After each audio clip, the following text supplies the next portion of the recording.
Hello, welcome to our YouTube channel BX study point Jaipur. आज हम micro teaching के black board writing skill के बारे में पढ़ेंगे। तो उससे पहले मैंने ब्लैक बोर्ड राइटिंग स्किल का जो फॉर्मेट है, जिसमें मैंने ये ऊपर सारी जो चीजें लिख रखी है, subject, unit, topic, date, class, period, time, duration, ये मैंने पहले ही समझा रखा है। तो आपको अगर समझना हो तो आप जो हमारे प्रीवियस वीडियो है उसमें जाके आप समझ सकते हैं। ठीक है, आज का जो हमारा टॉपिक है वो है रॉबर्ट ब्राउनिंग। ये टॉपिक जो है यूनिट प्रोज का है। ठीक है, तो आप चलिए शुरू करते हैं। पहला हम देखेंगे रॉबर्ट ब्राउनिंग का जो बर्थ है वो है 1812। ये आपको याद रखना है ना, ये बहुत इंपॉर्टेंट होता है, बहुत एग्जाम्स में आता है। दूसरा इनका ऑक्यूपेशन, इनका ऑक्यूपेशन जो है वो है English poet and play right. English poet तो आपको पता है, पोएट का मतलब होता है कवि। प्ले राइट जो होता है, प्ले राइट वो होता है जो बेसिकली प्लेस की जो स्टोरीज होती है वो लिखता है ना। और तीसरा हम देखेंगे किस चीज के लिए फेमस है। तो ये पहला हम देखेंगे आयरनी। ठीक है, इनकी जो प्रोज और इनकी जो पोइट्री है उसके अंदर खूब हमें भर भर के आयरनी देखने को मिलेगी। आयरनी का मतलब होता है बेसिकली हिंदी में कटाक्ष देना।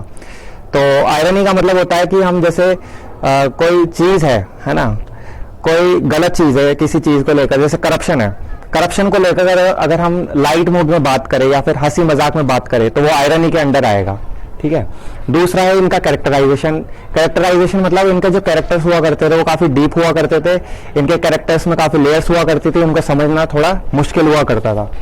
तीसरा है इनका dark humour. Dark humour basically ऐसा ह्यूमर जो कि किसी बहुत ज्यादा सीरियस इशू को है ना बहुत लाइट तरीके से और बहुत हंसी मजाक में हम अगर बात करें तो वो भी डार्क ह्यूमर के अंदर ही आता है। यहाँ पे चौथा है social commentary. Social commentary basically क्या होता है कि किसी सोशल इशू को लेकर, सामाजिक इशू को लेकर, सामाजिक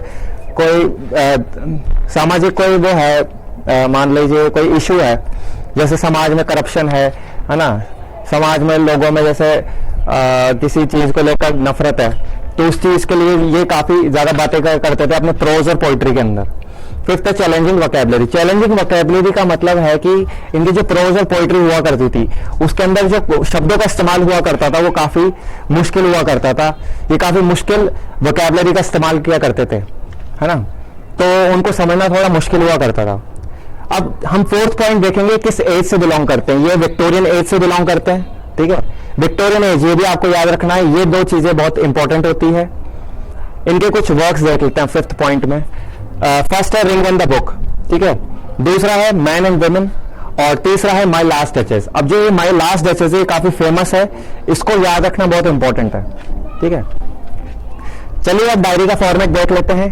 डायरी का फॉर्मेट कुछ इस तरह से होगा। आपको इधर लिखना पीपल टीचर एक्टिविटी, इधर आपको लिखना स्टूडेंट्स एक्टिविटी। ठीक है, पीपल टीचर एक्टिविटी में आप जो पढ़ा रहे हैं आप वो लिखेंगे, और स्टूडेंट्स एक्टिविटी में ये लिखेंगे हम students will listen and try to understand the topic carefully. इसका मतलब है कि जो विद्यार्थी है वो ध्यानपूर्वक देखेंगे और जो हमारा जो कंटेंट है जो हम पढ़ा रहे हैं उसको समझने की कोशिश करेंगे। इसका बेसिकली हिंदी में यही मतलब है।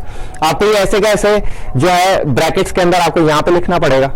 ठीक है, तो इसी तरह जो है हमारा जो आज का टॉपिक है वो कंप्लीट होता है। मुझे लगता है कि आपको जो मेरा पढ़ाने का तरीका है वो अच्छा लगा होगा। अगर आपको अच्छा लगा है तो हमारे चैनल सब्सक्राइब करें, हमारे वीडियो को लाइक करें और उसे शेयर भी जरूर करें, हमारे चैनल को सब्सक्राइब भी जरूर करें। धन्यवाद आपका।